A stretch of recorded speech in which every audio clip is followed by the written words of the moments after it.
Ooh, the Hanged Man. A great place to start.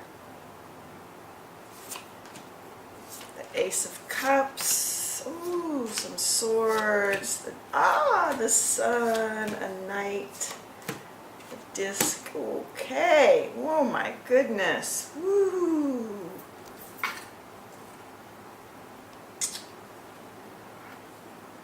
Whew.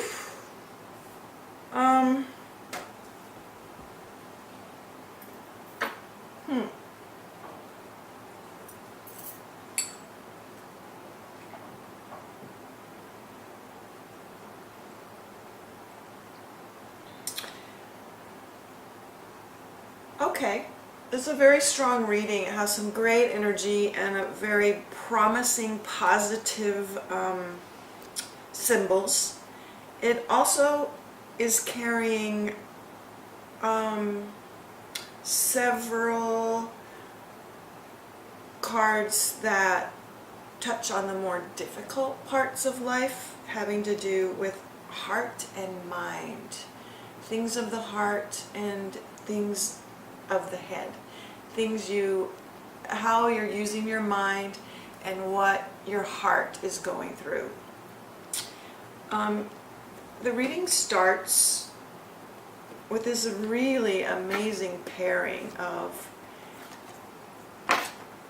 the Hanged Man and the Ace of Cups.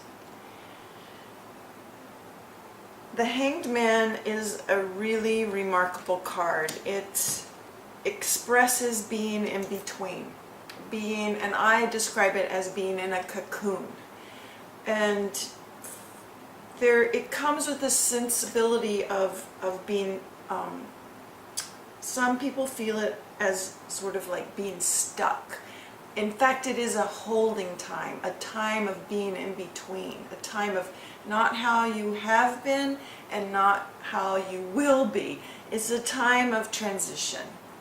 And as very much like the cocoon, it's a time of being caught in between.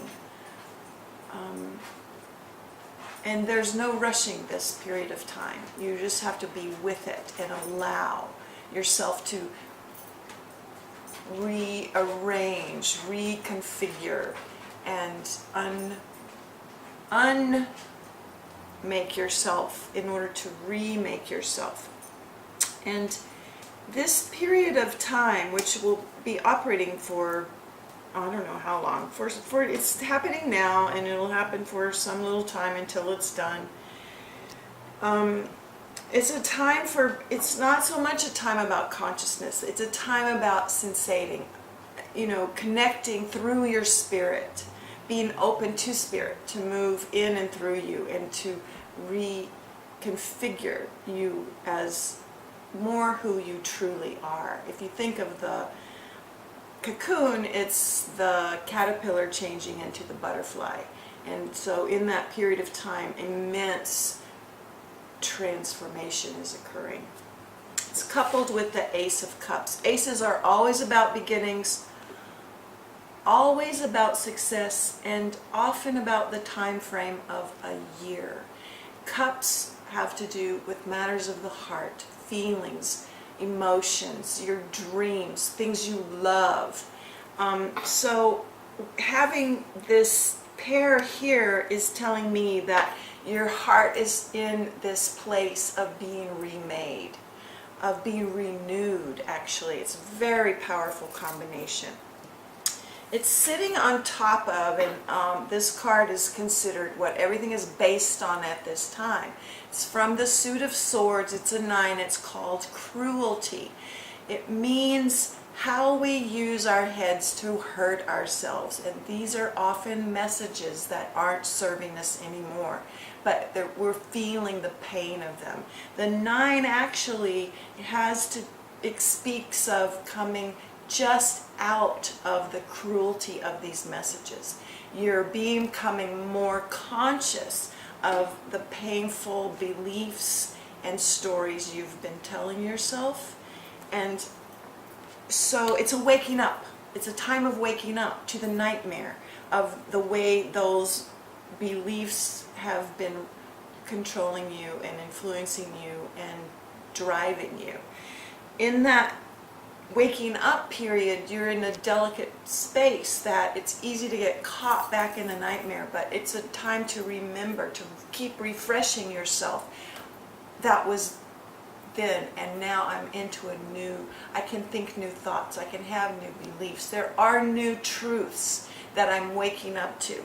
It's actually quite apropos with the Hanged Man, the time of shifting from a certain way of describing yourself and explaining yourself to moving into a new way of seeing and believing.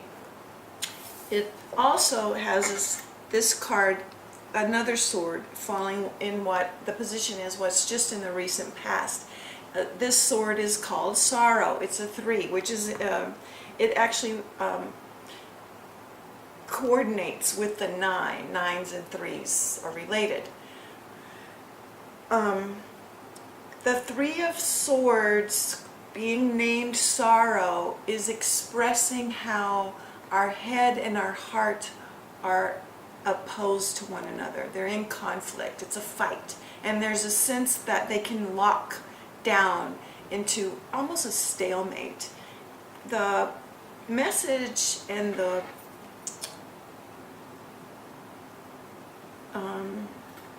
I don't know what the word, the message of this card, the wisdom, how to work with this card, is not to fight with your head or fight with your heart. Let them both be true at once if you're able. That's another, it also comes back to the Hanged Man. It's between places. It's both at once. It's both head and heart. It is those beliefs that are strong and meaningful, and some of them are actually valid. And it is the heart which isn't quite able yet to come into alignment with those thoughts. It's a discordance between thoughts and feelings, and the wisdom of moving through that discord is to be gentle and allow thoughts to arise, allow feelings to be present, and not ask for thoughts or feelings, either one, to be the only thing that's true for you. I don't know if that makes sense, but maybe, and probably it does make sense in many ways. We can talk about it more maybe in a few minutes.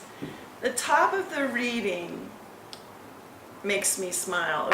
When I say the top of the reading, it's a card that falls in the way the layout is at the top. It's the Devil card. And I smile at the Devil card because it has to do with allowing our power to be held by fear, allowing our personal freedom and choices and expression of self to be controlled or caught or limited by fears. And this is a very, very powerfully strong and potent card, full of energy, because it is another contest. And I think this reading just keeps speaking to me of contests as being locked in between two strong forces, at least two strong forces. And coming into to face that conflict or that discordance and discern and discriminate. Who am I? Who am I in the face of these things that are frightening, difficult, painful,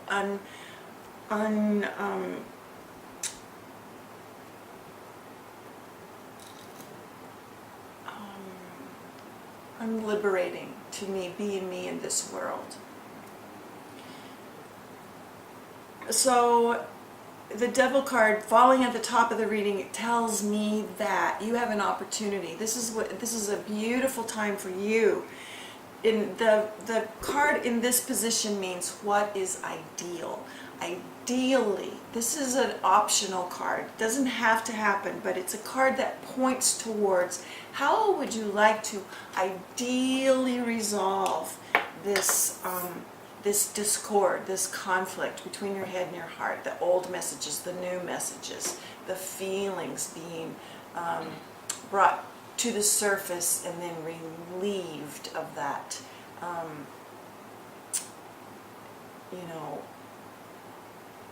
trouble. So this is a time, this card expresses if you were to write this story, how would you be the heroine to overcome the fears, to face the demons, the devil? How would you meet this opponent that is actually fictional or a figment of the imagination, which is real as long as you imagine it's real? How do you wake up to its unreality and assert your truth? What's more true for you? What's more true generally in life? So it's a great card to have there. Here's a remarkable card, the Sun, one of the brightest, strongest, most creative, energetic, and promising cards in the deck. You can tell by just looking at it. This sunburst of radiation, of light and energy, and the force of life. It is our source of life on Earth. It has these little figures up below in the spirit of connection and joy. So this card in the reading is in the position of what is ahead of you. This is what you can see. This is what is on that other side of this hanged man position, where things are headed. And so I think I would offer to you, utilize the image of this card, the spirit of the idea of how powerful the sun is, how great it influences our life on Earth, and how we are made of sunlight in all kinds of ways. We're made of this force of life. Let that life in and let it beam inside you. Connect to it in a very conscious way, in a visceral way, in a purposeful way.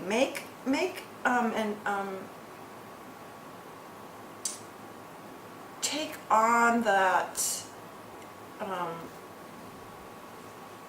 don't know, I'm going to use the word role, meaning you get to command this power for yourself. How will you utilize it every day?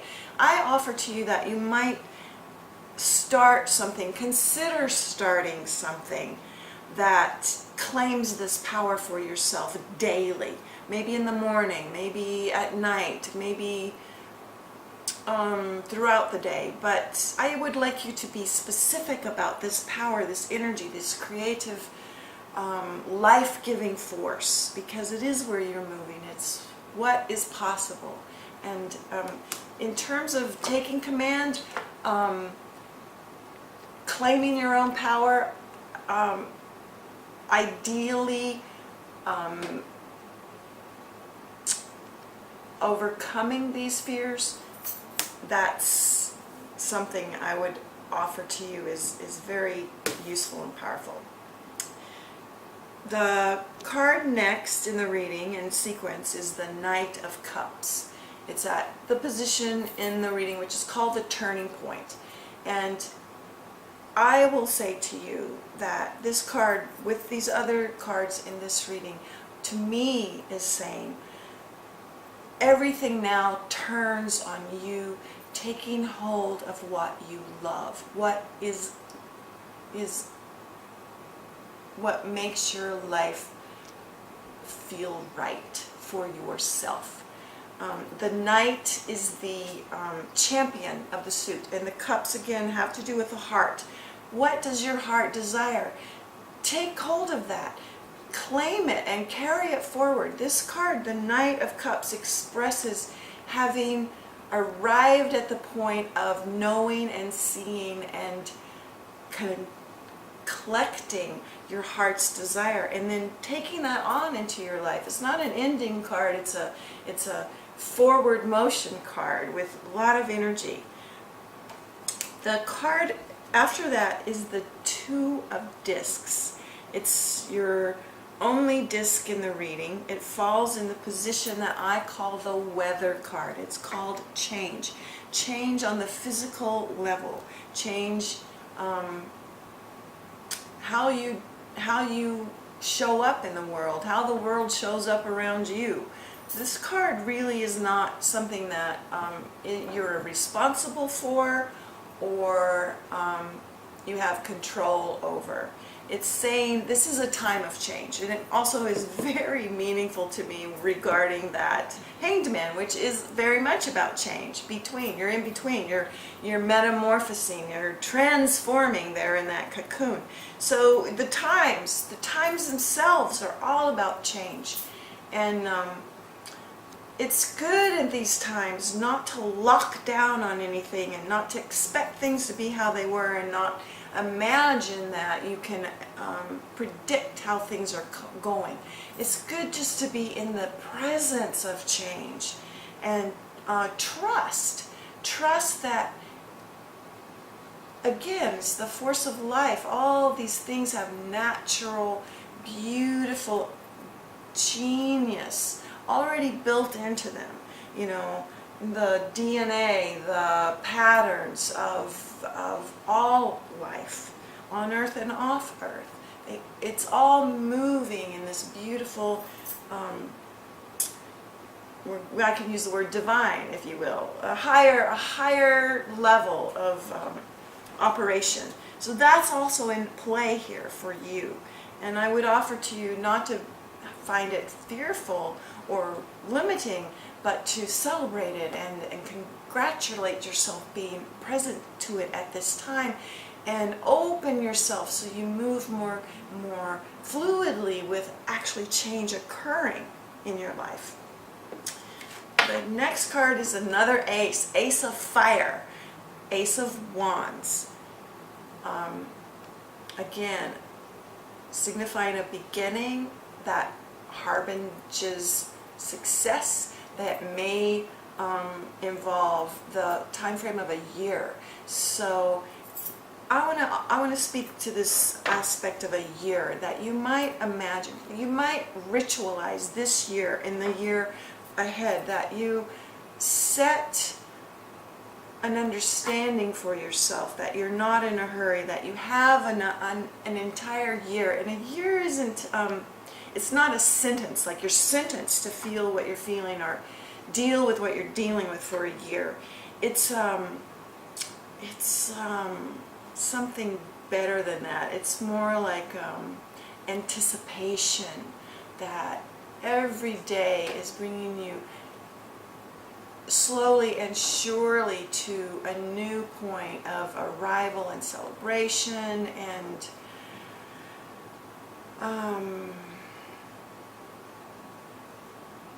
perfection. I'll use that word.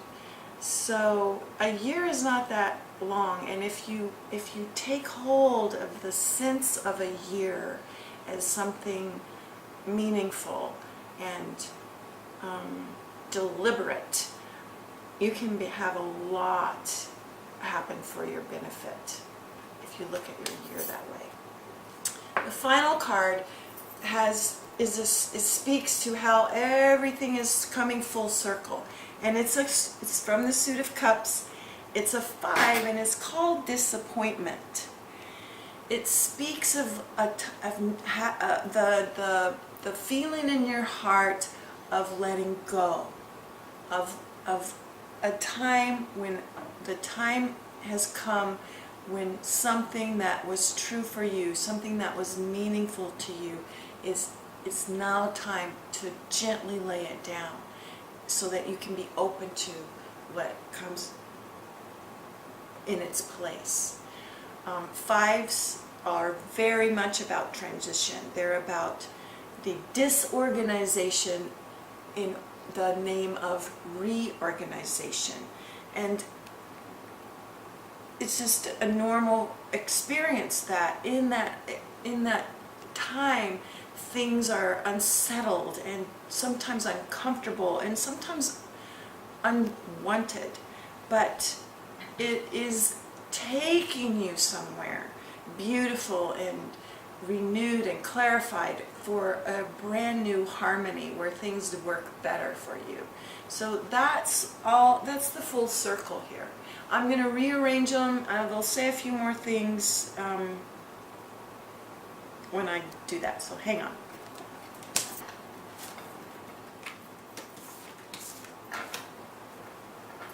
Okay, here we are with the pairs. Woo! All right. Here, I'll just show them to you and let them speak for themselves. Here's your Hanged Man tied or paired with the Sun. Again, I want to emphasize that this process of unmaking yourself and remaking yourself is all about creativity, energy, power, joy, life, shining. So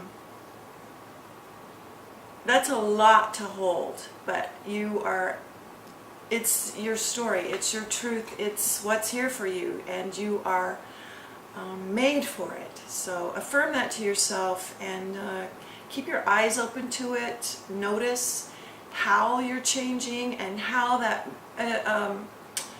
points you towards a stronger, fuller, more powerful, more creative, and more joyful life. That's your Hanged Man and your Sun paired. Here are these two cups paired. The Ace, new beginnings, new loves, new creativities, new dreams, paired with the Knight, which is about claiming those new things for yourself, taking charge and charging forth with those loves. This is a pairing of strength and command and authority.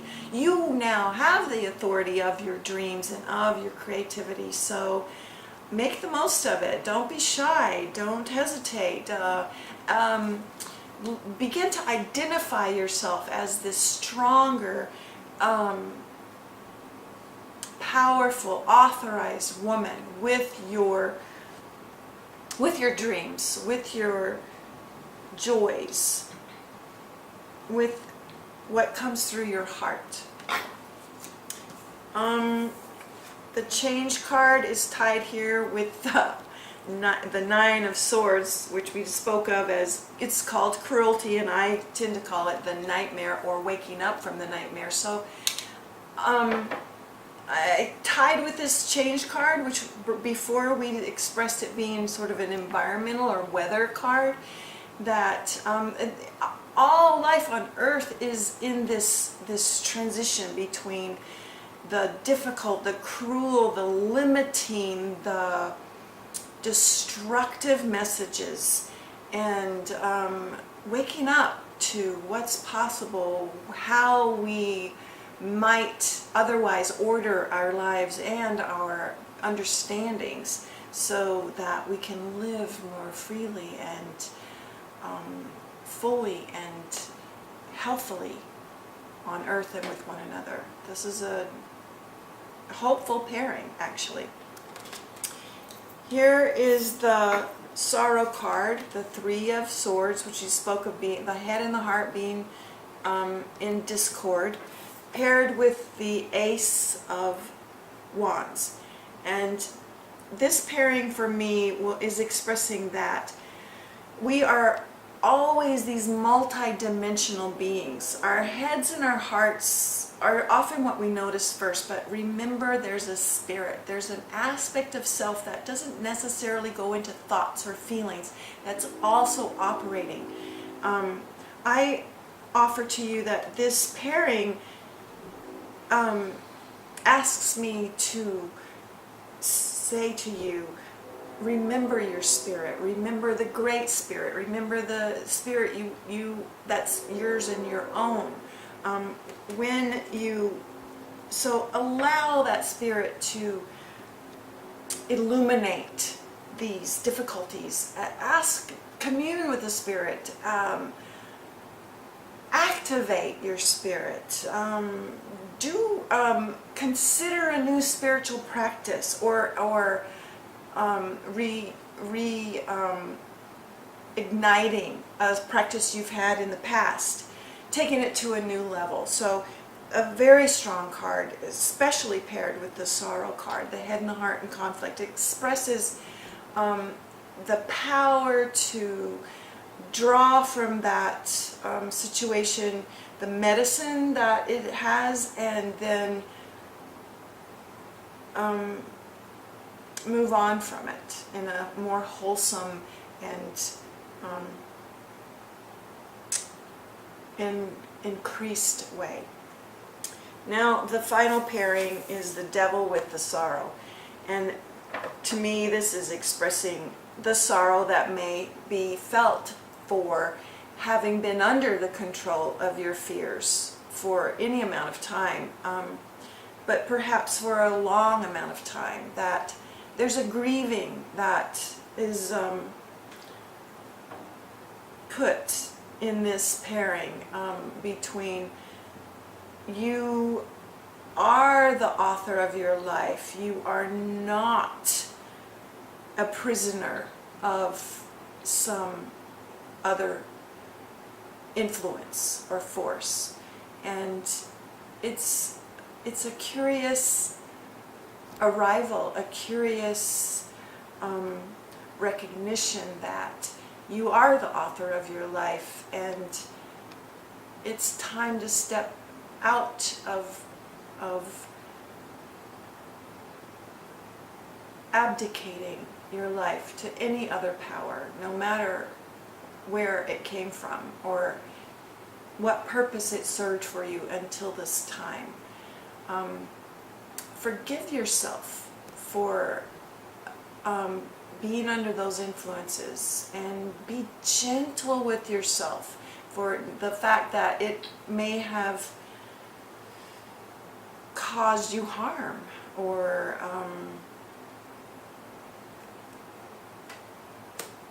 stolen part of your life. It's not the end of your life, and it's in the past. So what's curious about when I say it's in the past, both of these cards speak to me about the future. They were both falling in positions that are pointing towards the future, which are saying you're at that point of leaving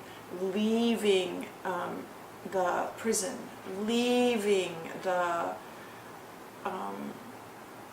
falsehoods, the fears that confused you and limited you, opening you up to starting over, really, but not starting at the bottom. All that time you spent with those fears, with that prison, actually are not wasted. I want to give you that message. They are not wasted. It was, and I'll bring you back to this cocoon and this sun. Think of it as somewhat more, if you will, I will use the phrase or the image of a seed, buried, contained in that shell.